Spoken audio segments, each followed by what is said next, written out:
Greetings, everyone. Thank you for attending the Baltimore Rotterdam Designing Cities webinar series. To begin with, to receive credits for attending this program, please click on the link in the chat box and fill in the AIA-CU form. I'm Cristina Murphy. I'm assistant professor at the School of Architecture and Planning at Morgan State University and adjunct professor at WAC, Virginia Tech. Today, Marc Verheijen will moderate the talk, which will follow Tyler Miller and Kees van Casteren presentations. Last week, we went over concepts like urban segregation, safety, and crime. We cannot be naive about how we design the cities because the cities are structured in a way that it is not just by chance. It just doesn't happen by chance. And we need to really think about it, and everything is being planned out by us, the designers, and we, the designers, are the key makers of the cities. As designers, we must observe, learn, and translate, and design better, more inclusive cities, starting from more public housing might be one of the ways. We spoke about understanding projects like the Perkins Homes in Baltimore, one of the oldest public housing projects, actually portrayed in the series, in the TV series, The Wire. We must understand our users and we must properly give back through well-thought, appropriate spaces. From February to April, we presented 9 lectures featuring dynamic discussions among the cities of Rotterdam and Baltimore. Specifically, we're hearing during this series how design and policies can improve the built environment and provide access to all. Each week, 2 presenters have discussed design topics from a social, spatial, and architectural point of view, specific for Baltimore and Rotterdam. Through conversations, we explore if and how the environment is determinant to the failure or success of a project and what that means for the city, the citizens, and their well-being. All of you are welcome to participate to this talk. Please set your questions in the question and answer button at the bottom of the screen. Please don't use the chat because it will be a little bit complex for us to retrieve your questions. This afternoon or this evening, depending on where you are in this world, Marc Verheijen will be our moderator. Marc is a traffic engineer and infrastructure designer. He started his career at the city of Rotterdam, working on local and regional projects. Marc studied architecture at the Academie of Architecture in Rotterdam. From 2003, he was responsible for managing the Rotterdam-based OMA office. Yes, you manage myself and Kees. Marc, you did. In 2006, he was offered a position as architect of the city of Rotterdam. Since 2007, Marc is also professor at the Rotterdam University of Applied Science, lecturing on urban infrastructure and mobility. Marc is author of 2 books, In Transit and Infrastructure, exploring the relationship between infrastructure, design, and urban quality. In collaboration with the TU Delft, he has studied, he and his students are exploring the relationship in the integrated infrastructure design course. So Marc, please manage this lecture and have a lot of fun. Thank you, Cristina. Thank you for asking me and thank you for this opportunity. You invited me 3 months ago and for 3 months I'm looking forward to this evening or afternoon, depending where you are. Thank you. The subject is clear and very interesting and of course important. We're not going to debate or battle. It's about a conversation between architects on the relationship between buildings and cities and buildings, and maybe also the discovering the couleur locale. What kind of influence has Baltimore on your architecture, or what kind of influence has architecture on the city of Rotterdam? I'm looking forward to the introductions by Tyler Miller and Kees van Casteren. Kees van Casteren, working for OMA, studied architecture in the south of the Netherlands, in Eindhoven, well, more or less the high-tech city of the Netherlands, with Philips and ASML, for example. He moved to Paris to work for Renzo Piado, the building studio. And after 3 years, he joined OMA. The most Dutch architects within the firm of OMA, probably, being Dutch, of course, but also having a Dutch approach. Maybe we see that later in this introduction.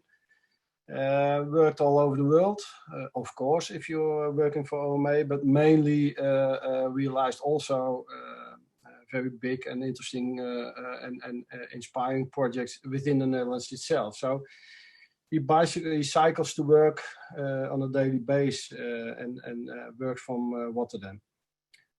Tyler Miller from Gensler Architecture firm studied architecture in Kansas, moved over to Baltimore, has one goal, making the world a little better. Well, that's an interesting goal, especially when you're working in and from Baltimore. Worked already for 10 years, is working for Gensler. Very, very, very big office, 5,000 plus employees. So I'm very curious how a person can make his marks within an office of 5,000.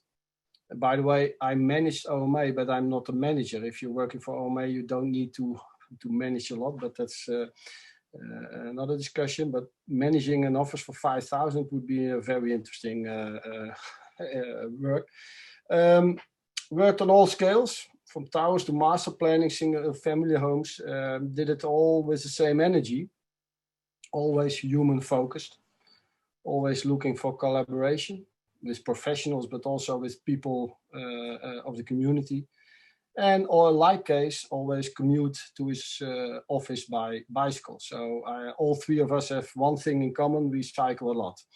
Tyler Miller, could you put on your... Yeah, oh wow, it's going great.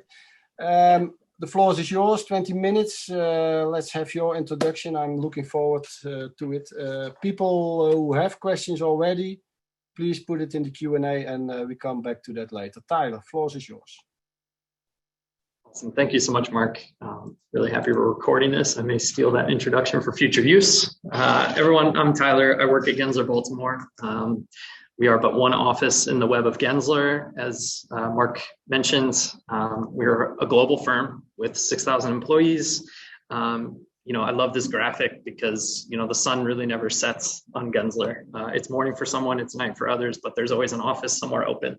But it's also very intimidating. And I think the question always comes to, how do you make an office like Gensler the right size for Baltimore? And today I kind of want to talk through some of our process on how the scale increases and decreases and how we leverage the global platform, but also our local presence to make, meaningful spaces in a city as challenging as Baltimore.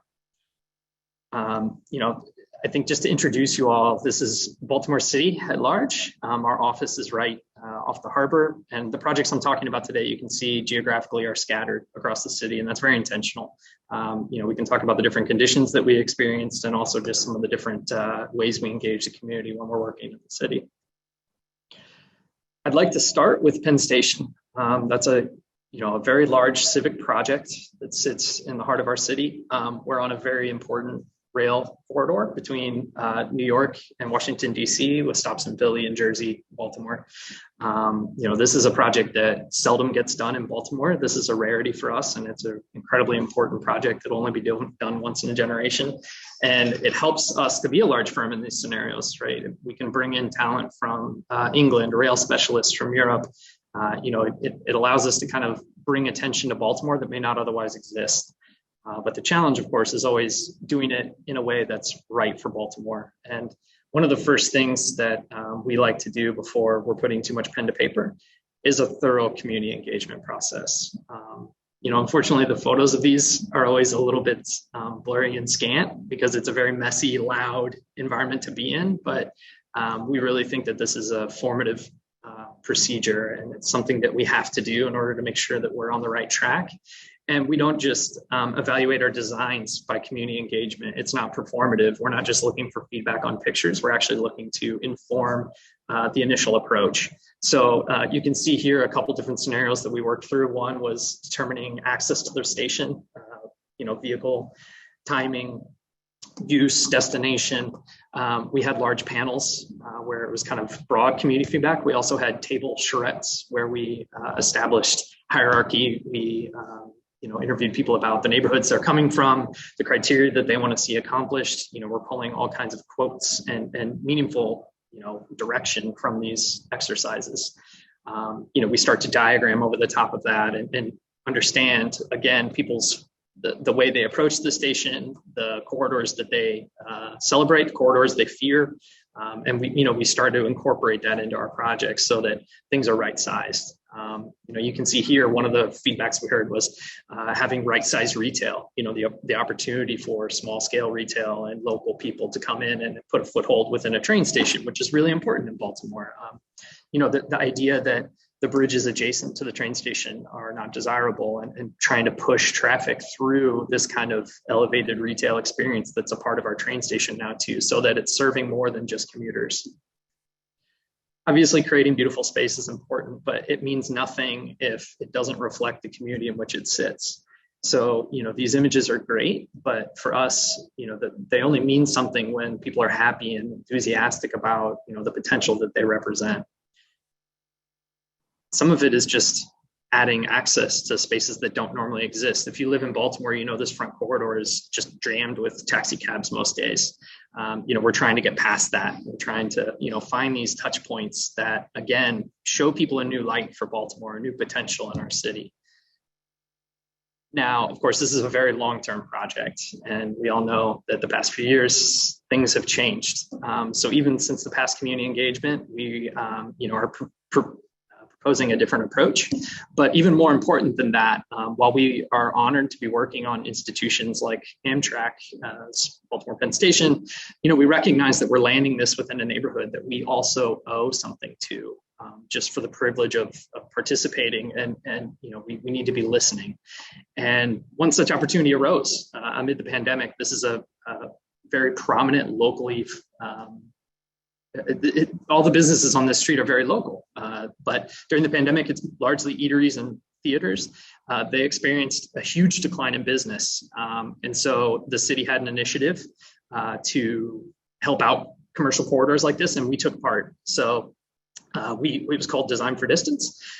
We essentially consulted with the businesses on this street to expand their outdoor eating opportunities, and to create a flexible overflow space.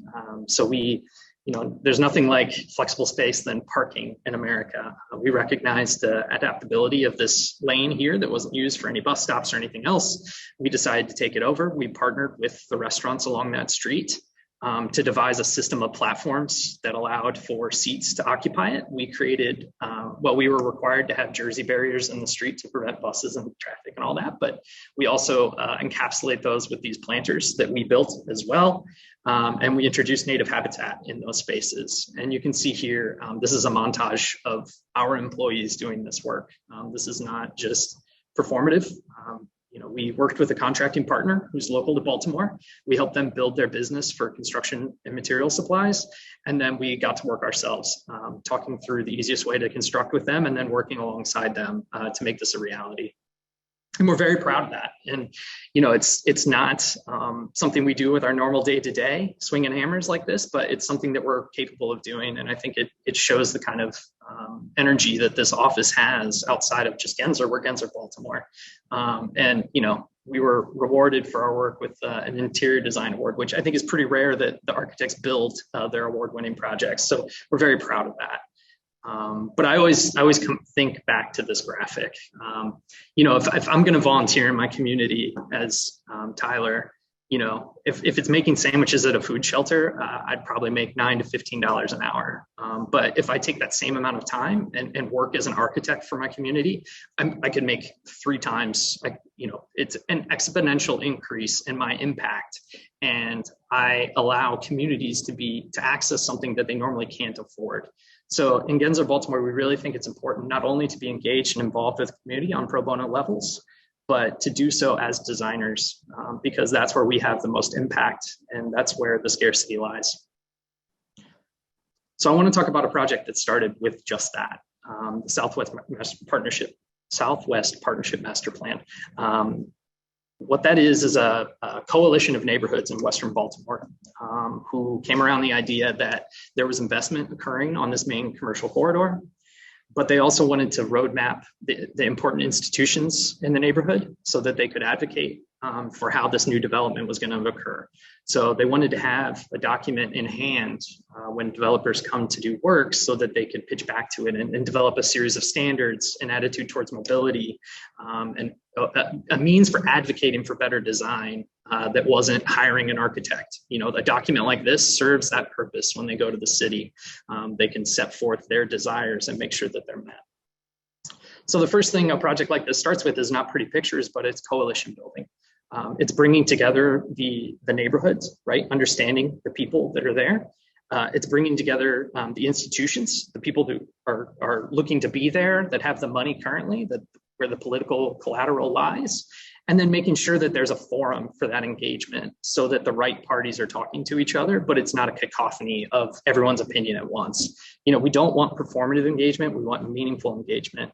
And so one of the key elements of this is understanding a schedule ahead of project work that allows us to have meaningful dialogue. And, you know, I picked this corridor because this is Baltimore Street, which is a very important corridor in Baltimore. And you know, obviously anyone coming into a master plan is going to recognize those types of arteries. You know, and there's a lot of, you can see a lot of the institutions that were highlighted in the past fall along this corridor. Now, one of the, I think, key elements here is this orange dot. You know, we recognize the potential of this specific corridor to be kind of a commercial area. There was a really interesting plot off to here that we thought could be kind of redeveloped. It broke the traditional Baltimore row home motif. So we had this kind of open area. It could be that kind of impact cultural institution. And what I think is really interesting about this is I think we completed the master plan in 2014, and you know, now we're in 2022, and what's fascinating to me is one of the previous presenters on this lecture series actually is doing work here, Pavlina and PIKL Studio. They're developing a similar plot to what we're showing in this render, and just off to the right of this image is a client who came to us with a similar interest. This is Nadine. She's a local developer, and I say local, I mean she's in the neighborhood.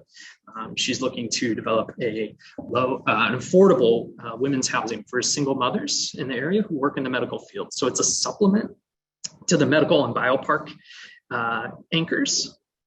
She sees this as a way to kind of create stable housing for a unique demographic, and it's within the existing urban fabric. And you know, again, I bring this up because it's our initial approach to the community and listening to them, advocating for them, and then presenting their ideas back that has allowed this open dialogue with developers like Nadine, who may otherwise feel like Gensler is off limits. I think when people hear 6,000 people, an international firm in Baltimore, they're immediately kind of shut down because it's an intimidating scope. And I think Baltimore is a grassroots kind of city. So we're always actively breaking that down. And the only way to do that is through human contact and you know, listening to people rather than putting up a billboard that says we're local. So we start by listening, and it helps to live here, that kind of constant contact. It's not about showing up to one community meeting. It's about seeing someone at a coffee shop and then maybe running into them at a completely unrelated meeting. You know, it's about these points, this mode of listening that occurs when you're not being, you know, in an office setting.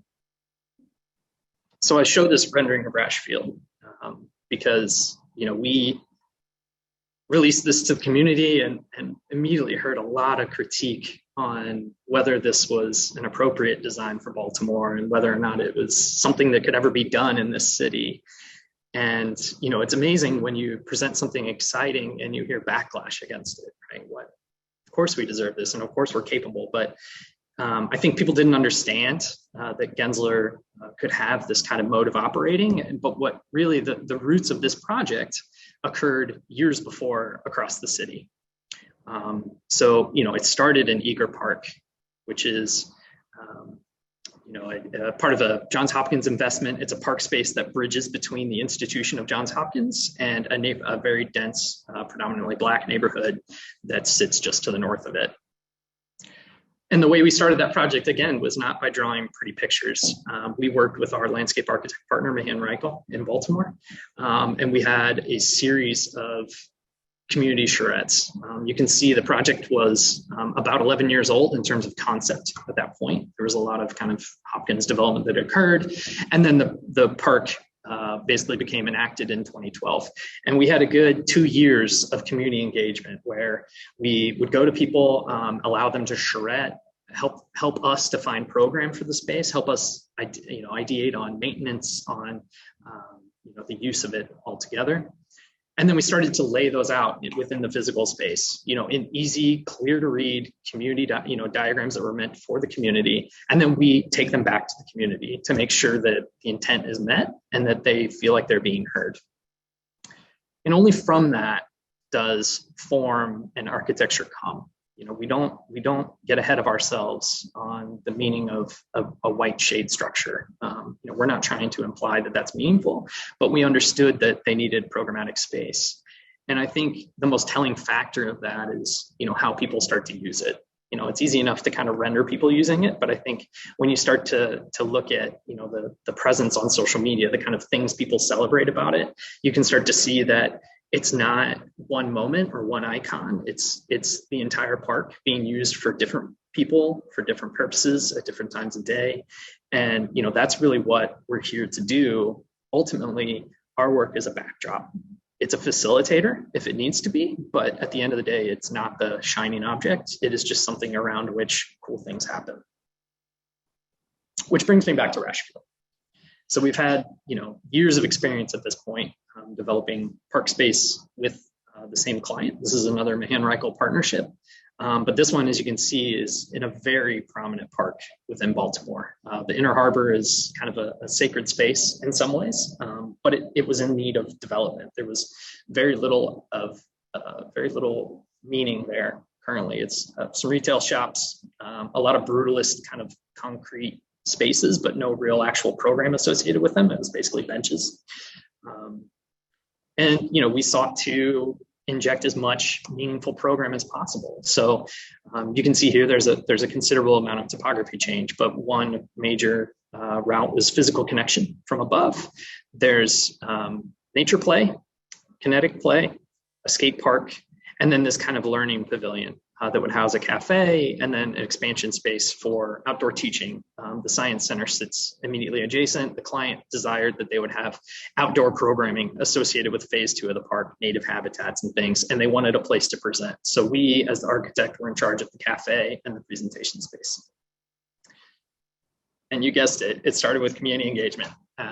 We wanted to make sure that programmatically the neighbors were seeing and hearing what they needed to get behind this program. And, one of the things I think is most interesting about this is that it might be hard to see on your screen, but there were elements, this is the program that the community desired, but there are elements that we couldn't accommodate for various reasons. Showers was a safety and health concern. The ice skating rink was a feasibility around the compressors and the mechanical equipment required. But even though we knew why they fell off, we wanted to acknowledge the fact that there were not items that we were meeting, just as kind of an important part of transparency. I mean, I think it's easy for us as designers to kind of pat ourselves on the back about what we're able to achieve. But I think it's important as community members to kind of acknowledge what shortcomings we experience, why we experienced them, and relay that back to the community so that it's a two-way street of information. It's not just them yelling at us, hoping that we're listening. There are some simple form-making gestures. I really don't want to talk too much about form-making on this call because I can talk to you about that all day. It's not really the most interesting part of what we do. I think it happens in every building, but really the drivers for this project are a meaningful and engaging waterfront story. We wanted to have something for Baltimore that wasn't about sailboats and tugboats and the shipping industry. Our client's attitude was about a swimmable harbor, native play spaces, getting the community back in touch with nature, which was so forgotten around our harbor that they wanted to bring that notion back. And so our precedent is not a sailboat, and it's not even the water. It's actually, a kind of a shorebird flying over this undulation in the landscape. It's about, optimism around what the harbor can be rather than what it is today. And I always kind of like this image because this is another render that we sent out into the community. And here's my wife and I reenacting the same render on a very empty day. But the point is, we're able to build those renders. This isn't just pie in the sky hopes for Baltimore. This isn't Gensler being out of touch with what the community needs or wants. This is us being ingrained and elevating that mentality around what the city can achieve by doing it time and time again and being very persistent about that. This is opening day of the shade structure and the cafe beyond. I mean, you can see this is a cold November day. This is not some time that's fun to be outside, and yet the turnout was really great. I think, we had multiple politicians speak. We have skaters and dancers, and, there was a real kind of rallying cry around this project, and we're very proud of that. Again, you can see, there's a lot of kind of unique activities. There may be some familiar faces in some of these photos. I think Cristina has a workout group that maybe goes here. And, there's skate communities, there's dogs, there's babies, there's a morning coffee club. And, one of my favorite photos, and probably a sign of why so much of this is popular and possible in our city, it's our mayor being jumped over by a skateboard on the opening day. There's a backing in Baltimore that goes all the way to City Hall for exciting and optimistic projects within the context of Baltimore. And here's the rendered again, right? So to me, this isn't a symbol of what I want or my ego being translated into the world. This is a symbol of the potential of a community, its ability to advocate for itself, and an architect's translation of humble beginnings into the true potential of the city. And I think it's possible. And that's really kind of my parting message, is that, Gensler can do local, meaningful work in a city like Baltimore, as long as we're willing to, hit the streets and talk to people. And with that, I'd like to hand it off to Kees. Hello, my name is Kees van Casteren. Marc already gave an introduction. I work since 2001 at OMA. I think that most of the people know our office. We have branches in Rotterdam, New York, and in Hong Kong. I work from the Rotterdam office. Most of the projects that we work on are abroad, but we have also done some projects in our city ourselves. And I like to present to you the design and construction process of the Rotterdam. That was a project that I worked on. The project took 16 years in total. As far as I know, this is still the longest project of all time within our office. And since after completion, we were accused several times for only paying attention to the large scale in this project. This presentation is structured from the largest scale to the smallest detail in which we were involved. Rotterdam is built in the Kop-van-Zuid area, which is a former harbor site, located in the geographical center of Rotterdam. To be a bit more precise, the Rotterdam is built on Wilhelmina Pier, which used to be the home of the Holland-America line, a transatlantic connection between Rotterdam and New York between 1873 and 1978. Nowadays, the Holland-America line headquarters has been converted into Hotel New York. The departure hall is now the cruise terminal for cruise ships that dock here for a short visit to our city. The city center of Rotterdam is located on the north side of the Maas River. The harbor is largely developed on the south side. Over the past century, the port area has expanded and moved west, creating empty spaces near the city center. In the 30s, people moved from outside Rotterdam to the area around the port. This resulted in an expansion of the city on the south bank. The river and port area have always been strong barriers between the north and south. In recent decades, a large part of Rotterdam Zuid is still characterized by large amounts of social housing, high unemployment rates, and a low level of education compared to the rest of the Netherlands. An updated master plan for Wilhelmina Pier shows alternating high-rise blocks on the north and south side, allowing sidelines in different directions.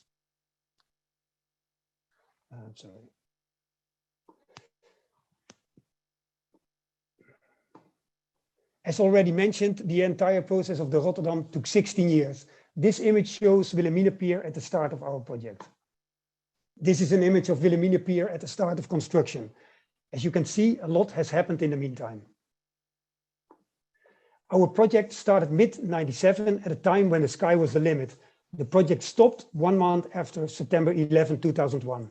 Only after the municipality of Rotterdam signed a letter of intent for most of the office program and an investor for the apartments and a tenant for the hotel had been found, the project was restarted in 2006. In 2008, our client told us that the project had been cancelled due to excessive construction costs. We were asked to design an alternative study for 2 smaller towers.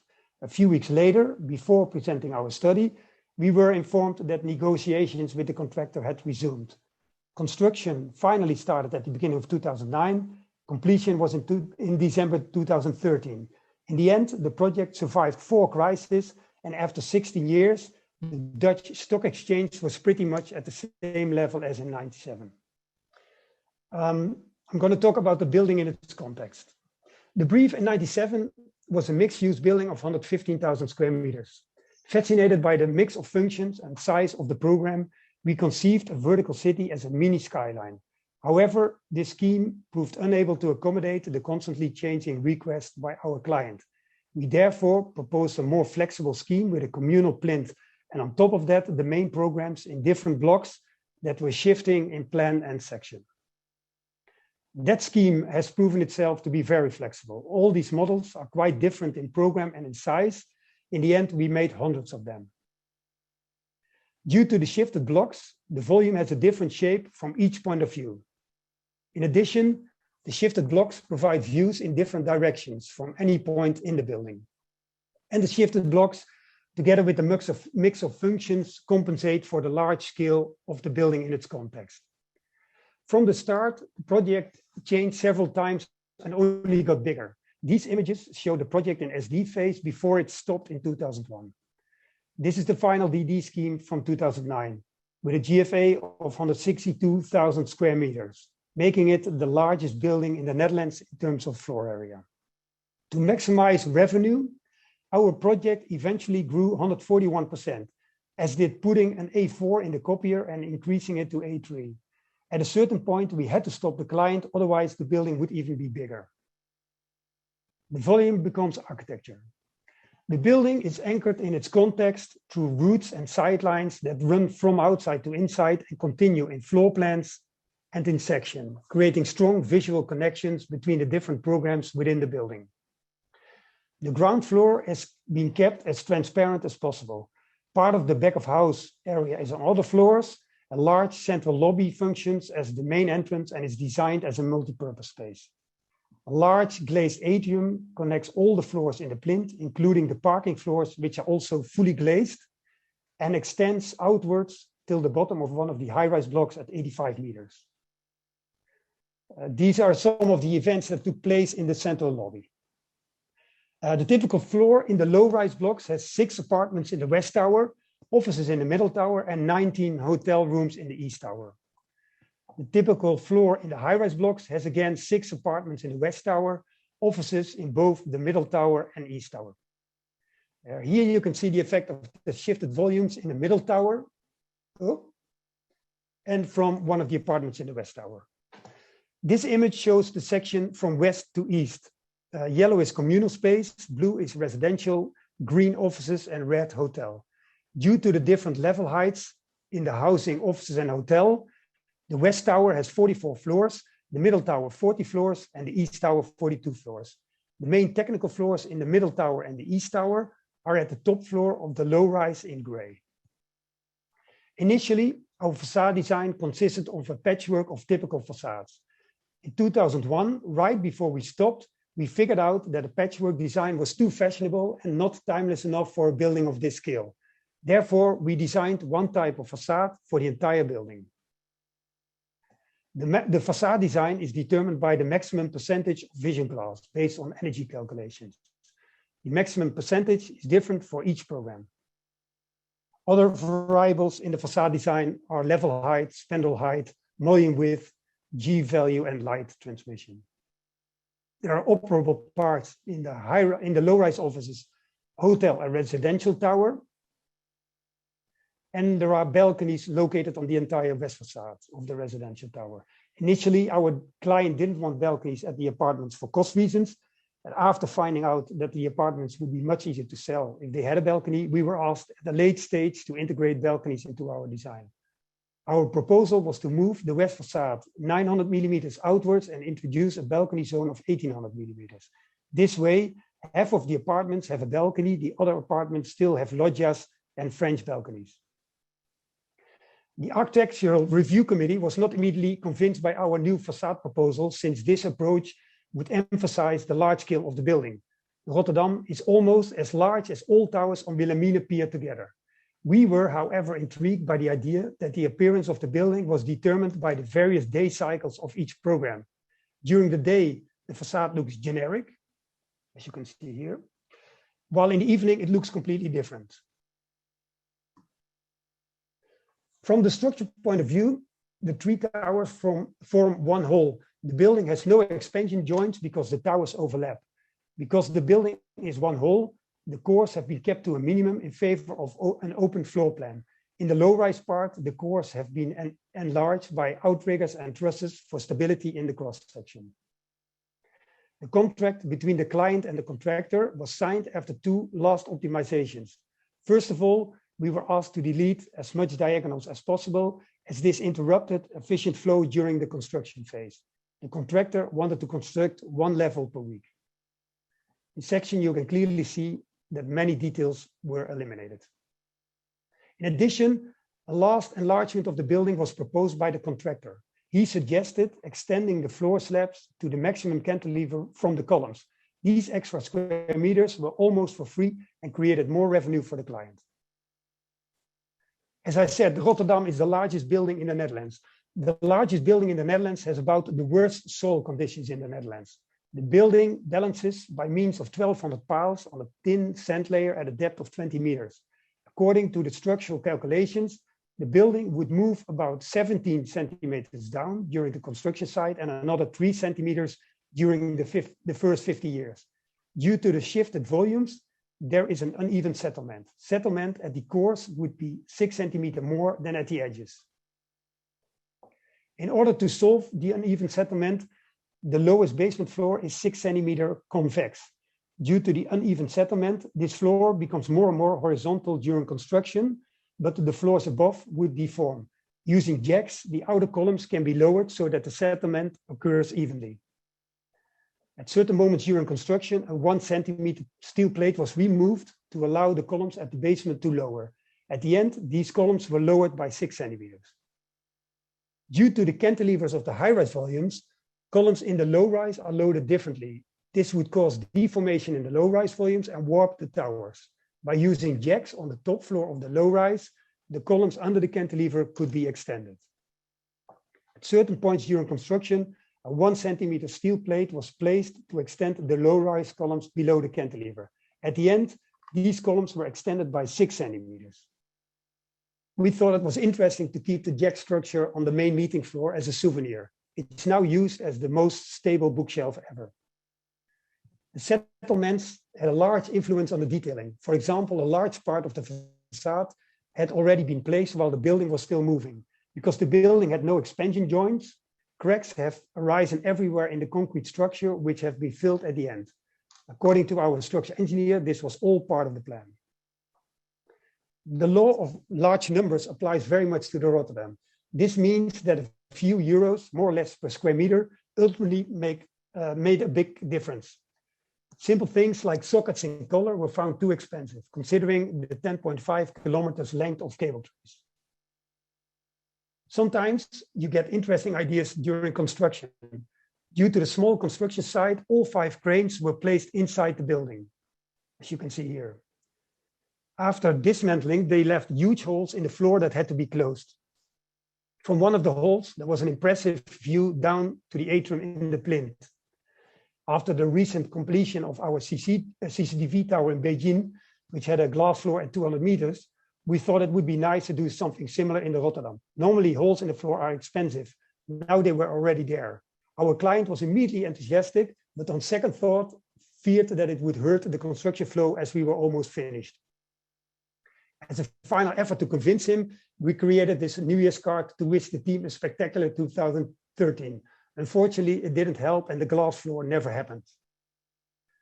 I didn't know where to put this sustainability slide, but I just wanted to show it. Of course, the Rotterdam doesn't meet the highest standards in sustainability today, but at the time of construction, the building was considered very sustainable.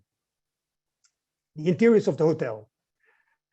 5 months before the opening, we were asked to design the interiors of the hotel because NH, new CEO, didn't like their own design.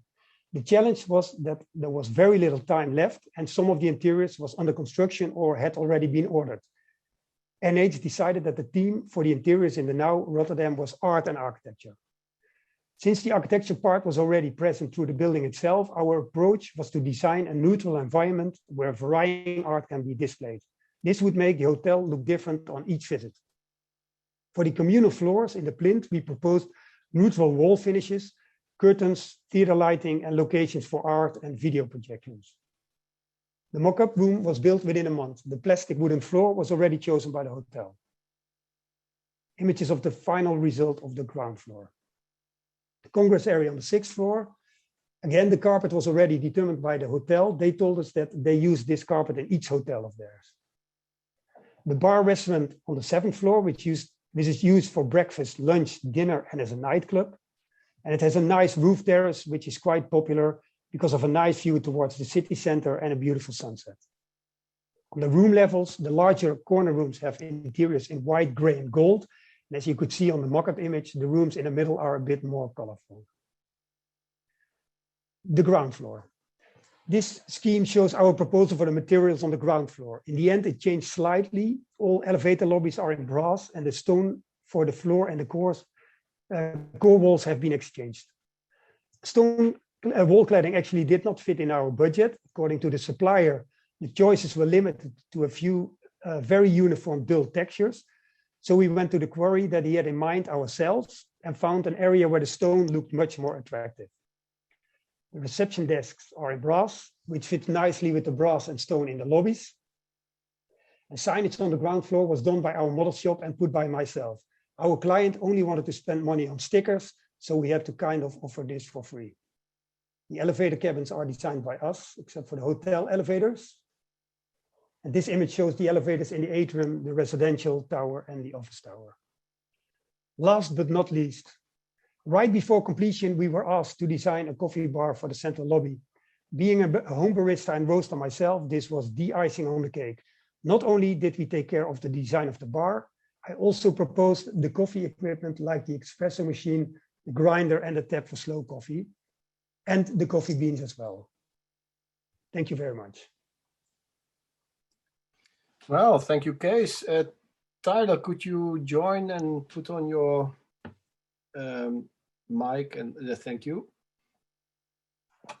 Well, how diverse can architecture be? Yes. And what interesting examples of the scale of the city, scale of the building, scale of well, the coffee grinder. So very interesting. Impossible for me as a moderator to start a conversation, of course, with these examples, but it's my job. And there are no questions yet, so please, if you have any questions, put them in the Q&A, and I'll weave them in the conversation. Tyler, the whole range of XL to S is also part of your job, of course. You showed us 4 examples of your work where you wanted to emphasize on this community building, listening, starting by listening. Have you ever worked on a project for 16 years if your career's until now only 10 years? So I already know the answer, but can you reflect on this long term Kees just explained in architecture? Yeah, I mean, I think the Penn Station is a perfect example because while Kees has beautiful finished photos, we are still very much in process on that project. So, you know, I think it's been, you know, at least 4 years, 5 years maybe since I did kind of initial renderings of just for an RFP. So, you know, with that comes an immense amount of coordination and consultation with, you know, city agencies. That one has a historic component with the head house. So there's a whole historic review panel. It's restoration, it's renovation, it's new construction, and it's also community engagement. So I mean, it's multifaceted. It moves each phase kind of moves quick, but the entire project moves slow. So, people are very urgent. They want to urgently give you their opinions and their input, but your ability to enact that is a timeline of years, not weeks. And I think it's kind of beautifully contrasted with the D4D, which was extremely urgent. We designed and built that over 2 months. So, it's two different worlds, but both within a block of each other. And can you work on those two timelines at the same moment? Is it for an architect interesting to work on a long-term project at the same time you're working on a short-term project? Is that something you get inspired from, or is it diffusing or disturbing to have these kind of different time scales in one day? I actually think it's really important. Especially for developing architects, someone like myself who, may not see Penn Station built for another, who knows how long. It's really important for me and younger practicing architects to see their work built so that we can find our errors and assumptions and develop a rule of thumb that's based in reality, not in someone else's experience. So I think, even at Gensler, when we as architects work on interior projects, I think that's a real benefit to young staff because it allows them to get to a realized project much quicker. And they work through all the issues with CA. They find those extra holes in the floor and they start to understand how to realize and actuate on that opportunity rather than, freaking out about it and thinking that all design has to be in your initial set of documents. You develop an understanding for that evolution of it. And Kees, how do you stay sharp for 16 years? How did you do it? Well, Mark, I didn't work on the Rotterdam for 16 years. You can hear me, right? Yeah. I started in 2001 when the project was it was from end of 79, so I missed the first 3 years of sketches. Still, it's 12 years. Still a long time. Of course, in this 5.5 year period in between the stop and the restart, I worked on many other projects. I enjoyed it a lot. My feeling about architecture is that I like all phases in architecture. So from, let's say, first sketches till completion. That is sometimes problematic if you work on large projects and if you want to be involved at all phases. I currently work on the Feyenoord Stadium in Rotterdam. I started December 2015. So we are 7 years further at the moment, and still we are at DD phase. So it takes a long time. Again, I can't leave the project because I feel too motivated to process to follow the rest of the process. So Do you also have and as Tyler was explaining as well, sorry, Mark. Do you also, in that stadium project, the soccer stadium, have the icing on the cake to be able to design the espresso bar, or not yet? Who knows? Espresso seems to be a topic. What is it? Well, as Tyler was explaining, what I also really appreciate in architecture is indeed the scale difference between, let's say, buildings that are large, like the Rotterdam, but also making furniture is, I really like to do that. And the nice thing, I'm not sure how it works at Gensler, but in OMA, you basically work on everything, small projects, large projects. So there's never a dull moment, I would say. Well, that's a question to Tyler. How does it work at Gensler? Yeah, it's a bit of everything. We certainly have specialists. When you're working on a project like a train station, you really do want that experience, that wealth of knowledge coming from both international views towards it. We want that outside exposure, and we want to bring the best ideas to the table. And oftentimes, those aren't in America when it comes to trains. But also, we need someone then to help us navigate the Amtrak system, right? So it helps to kind of have someone who's familiar with that organization. So there are needs for specialists, but I think, with 5,000 employees, not everyone's a specialist, right? There's plenty of room for generalists. One of my design principals in the office in Baltimore is one of the leads on product development. So we work at every scale. We always say to wine label the stadium. So Kees, you'd fit right in. Yeah, well, you fit right in, Kees. There's a job opportunity for you. Good. If you ever leave OMA. Would you ever work at OMA, Tyler, or is it a one-direction opportunity for Kees going to Baltimore instead of you going to Rotterdam?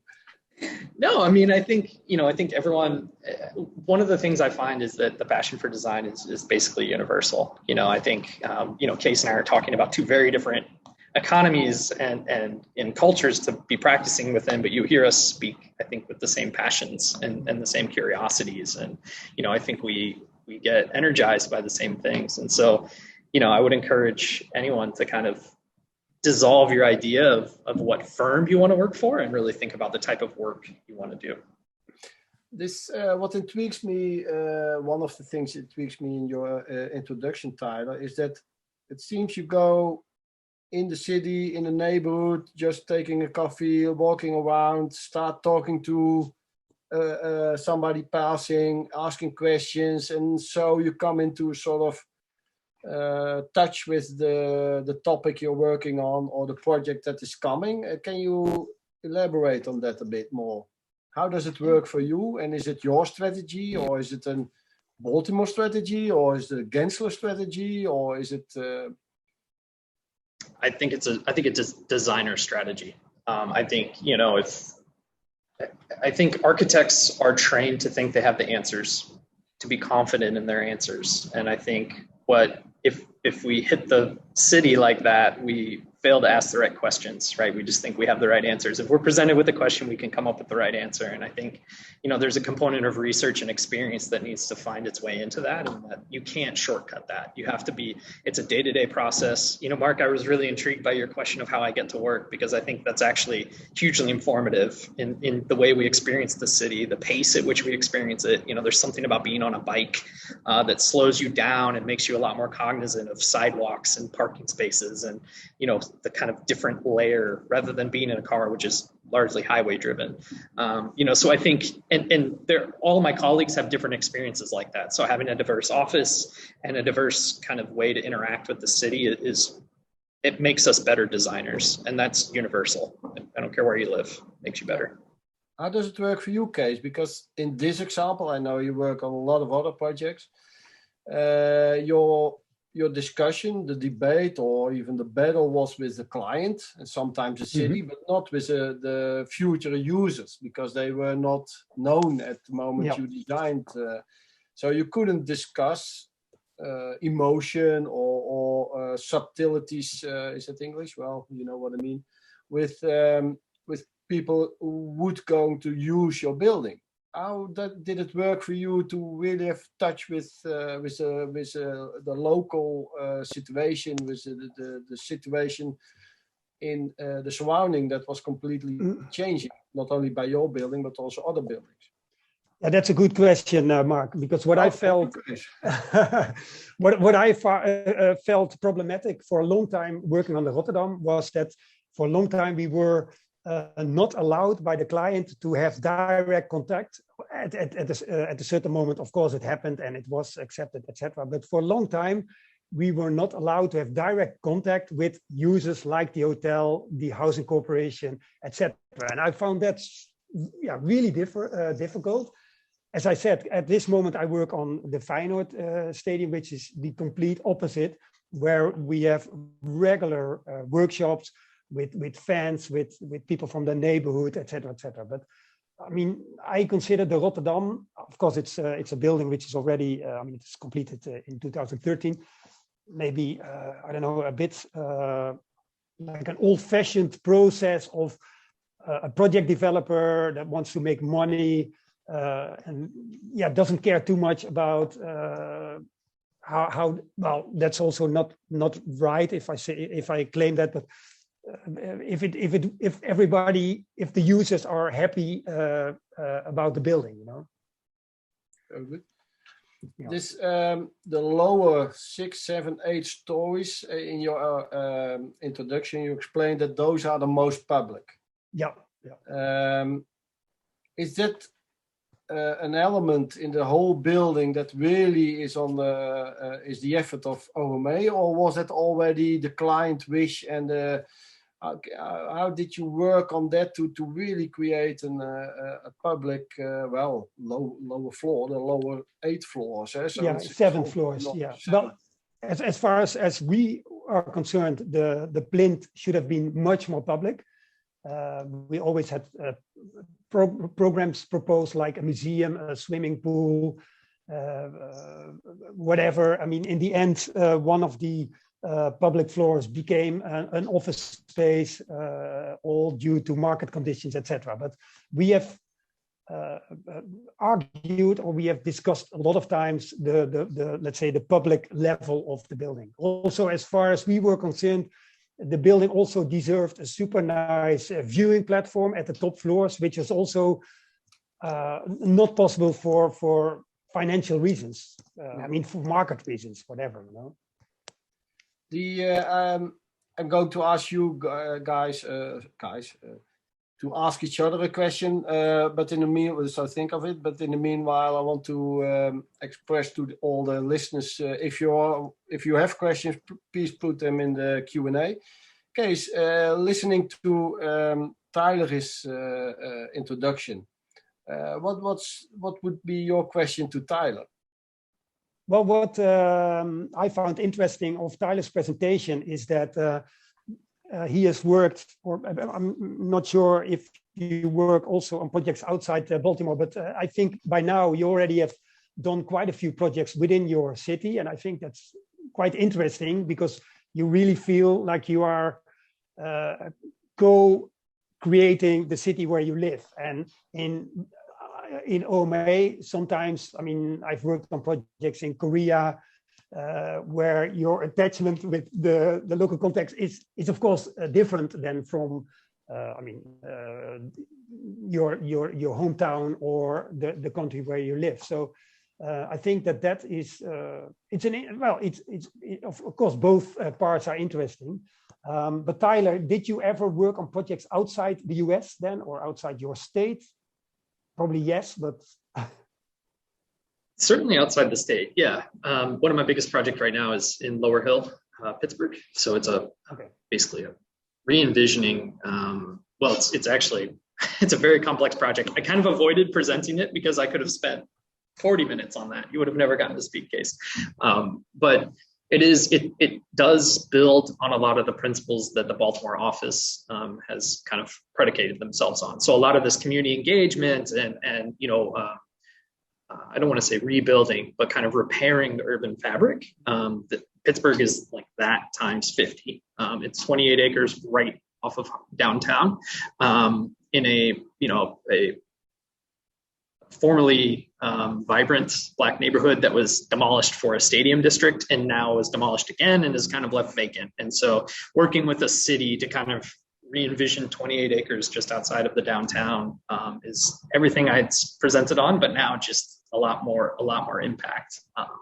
So yeah, I mean, we're kind of adapting these ideas, and Gensler is doing that project, but specifically Gensler Baltimore is leading the initial steps and the kind of engagement process because of that skill set that we've developed. And so there is a sort of Baltimore approach within Gensler. I think it's people, right? So we spoke to experts earlier, and we have some people in this office that are phenomenal at engaging communities, at asking the right questions, at not just listening, but documenting what we're hearing and relaying it back. I mean, that exchange of information is so critical. I think it's one thing to have the meeting, but we would really consider it performative unless you are obligated then to kind of somehow relay that impact back and get it evaluated again, right? It's too easy to walk away from the table and say, you pull out any quote that reinforces your preconception and then relay that back as a process. Whereas, we really kind of want to challenge our preconceptions, and we want to make sure that we're being evaluated ourselves. And so establishing that process I don't think it's unique to Gensler, but I do think it's rare in the architecture industry in America. I think we need to do a better job as designers of holding ourselves accountable to the public we serve. Is that maybe also related to all the research effort you're doing as Gensler? Because you're not only with 5,000 people only designing buildings, of course. You also have a research department. Is that the reason why Gensler has more opportunities or more skills developed to have such an approach, or? Yeah. I mean, I think it is. You know, I don't want to be sipping the Gensler Kool-Aid, right? I think there's many wonderful firms, but definitely there's a strength. And I'm on a research grant right now within the firm where we're actually looking at, we call it incentivizing equity for developers. You know, working with developers to, you know, we see a gap in equitable design in all the cities we're working in. You know, that's endemic to where we are. And so we're trying to find ways to, you know, obviously the community wants to be a participant, but we're trying to find ways that it helps the developers, the people with the political clout and the money to listen better.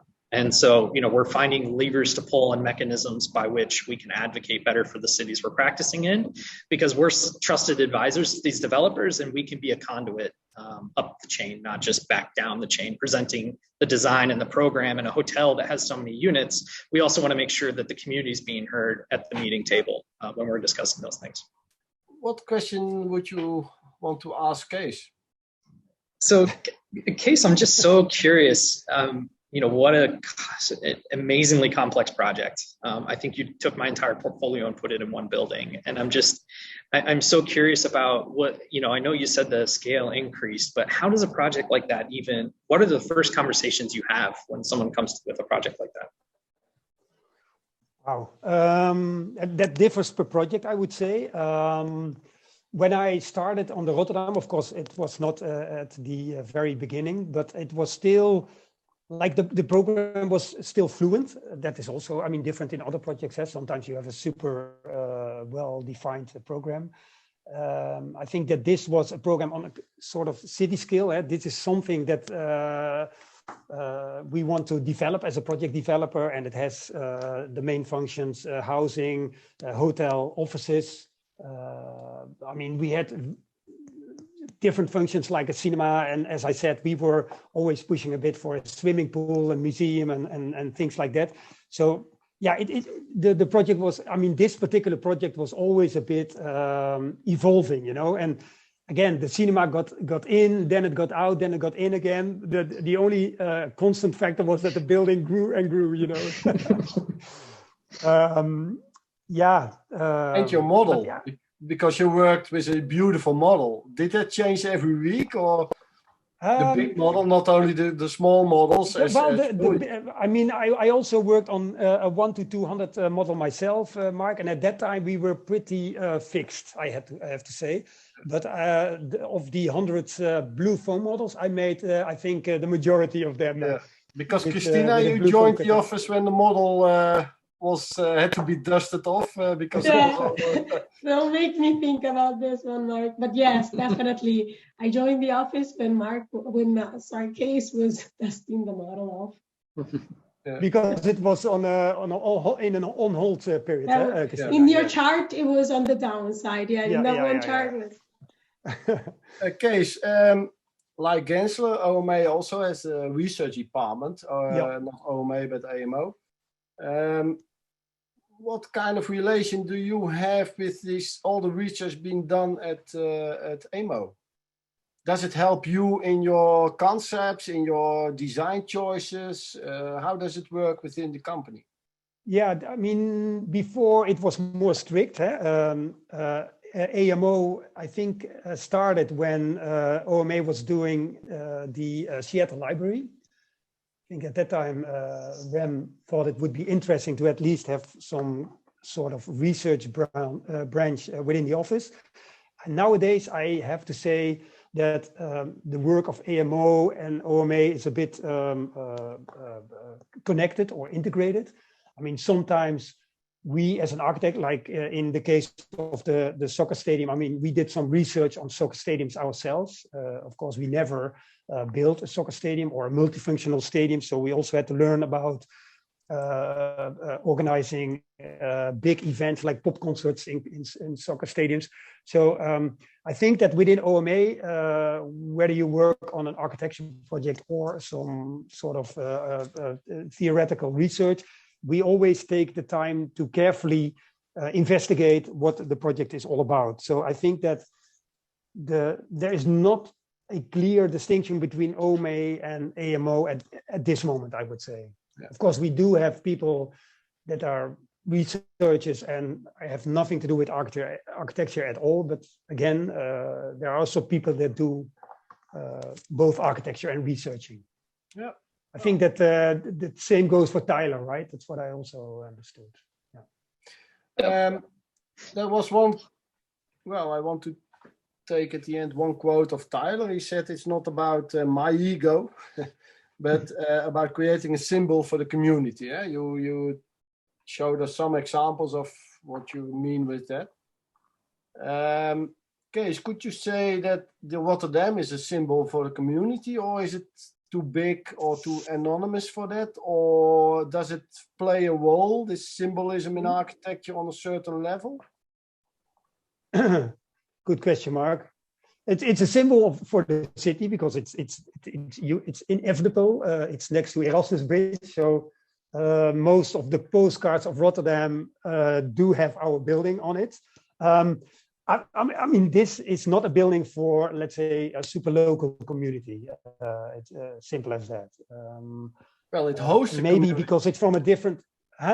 It hosts the community. Yeah, my office for is sure, there, for sure. Civil servants. Yeah. Correct. Yeah. Well, I mean, you work there on a daily basis, Marc. So you can also maybe share some experience with us. But again, I think it's also a little bit a building from a different era. I remember when, after we completed the Rotterdam, I think that the economic situation was different. I remember that I was invited for the architectural yearbook, and it was still a secret, but the Rotterdam was on the cover of that year's yearbook. And at the same time, I think it was a few years after the completion of the Rotterdam, I mean, we were doing all super, let's say, how do you call it? Much more delicate projects. I mean, for a long time, a building of this scale was almost not done, you know. And the funny thing is that the people that accused us the most of building a building like this at the moment where half of the office space was vacant in the Netherlands were the first people that also got large projects and were happy to work on large projects after economics got a little bit better. So well, maybe Kees, yeah. Allow me to connect it to a question that came in.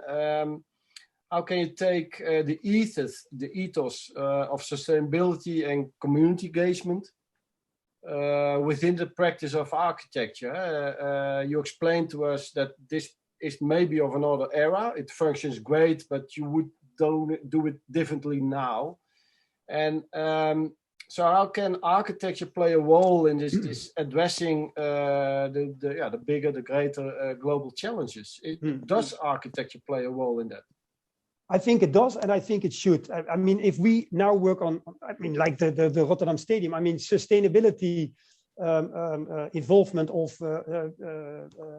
shareholders. I mean, I think those are the most important topics that are addressed right in the beginning of a project. And as I said, I mean, we were proud that the Rotterdam was a sustainable building at that time, but it never was the most important topic when we were designing, especially not in the end of in 97, you know.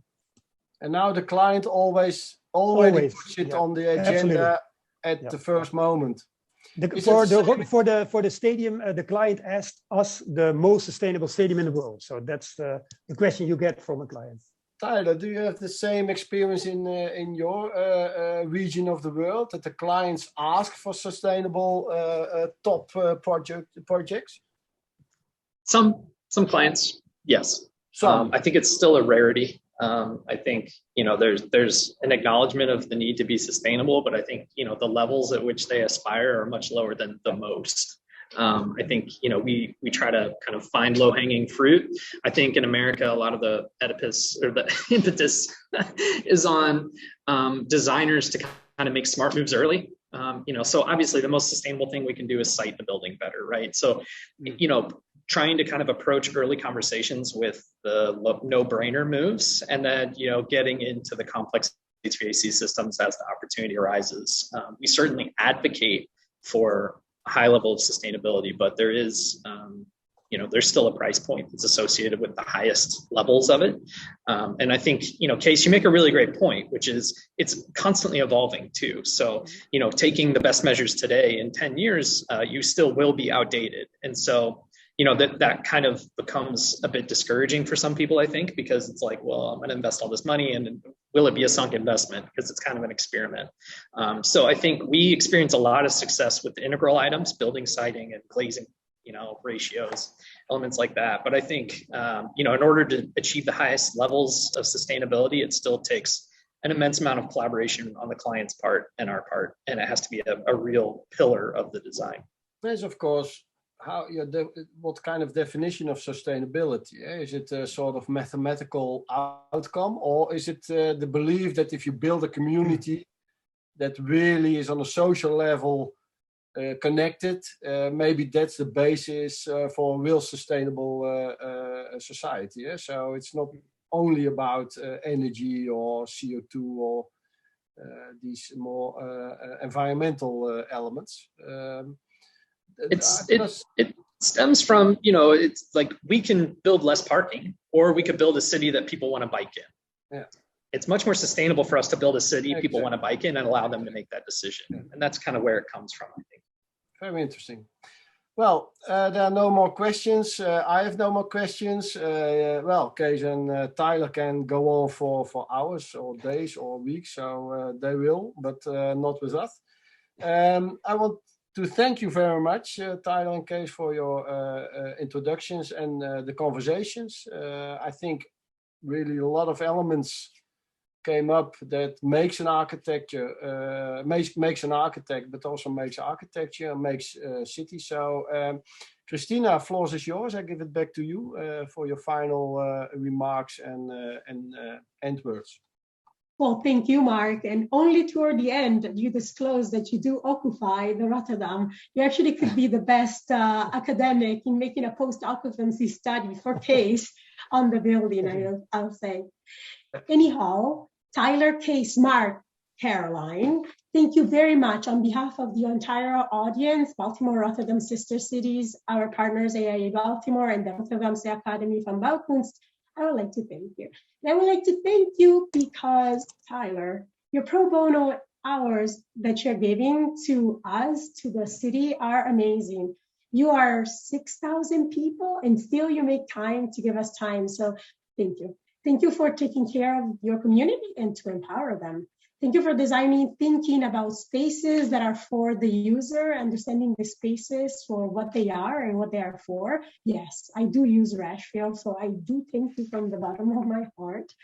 And thank you for your time on Parking Day and your time in being our mentor all the time at Morgan. So really, thank you for that. Thank you for bringing together who really is at stake.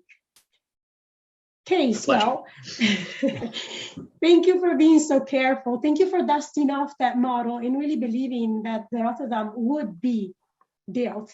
And it does make a difference. My experience of Rotterdam is curiosity enough that you do see the building everywhere. Every street that you approach and you look toward the Maas, the river, you see the building. So thank you for your impact. And yes, I will agree with Marc. It is for the people because it's so diverse and so hybrid that it is for everybody. Imagine, Marc, if that swimming pool would have been in effect being built, right? So thank you very much. Yes, I have a lot of memories on that building and on that model. Of course, I saw it growing. I saw you dusting it off. But I also remember something really interesting about it, Kees. Once you said that construction, you never seen such a sanitized and clean construction site, to which I think I asked, are they Germans? Is the contractor German? And you said, of course, they are German. Exactly, yes. So in general, I'm really, really honored to have hosted such great designers from such great offices. And obviously your work, it's large scale, small scale. Do remember, I mean, if you don't remember it, if sometimes you lost focus, it does impact the city and it impacts people just like me that walk by your buildings and can be impacted. Maybe not being able to use that hotel case, but I definitely can be biking by it. So thank you for this, and thank you for making it happen. And yeah, maybe after this, we all need a coffee or we need to go for a bike ride. It depends where you are right now. Audience, thank you for being with us. And I would like to remind you that all this is to be seen again on YouTube. If you have signed up for the webinar, you will receive an email messaging you, informing you that this is being aired on YouTube. Please also remember that this program is part of the AIA CEU, so please fill the form and get your 1 LU credit.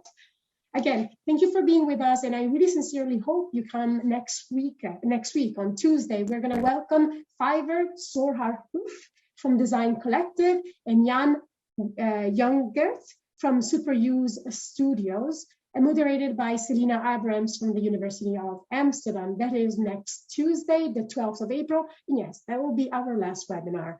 Please keep your eyes on the Eventbrite and have a good afternoon or a good evening. Thank you for being with us, and really nice to see you guys. Bye.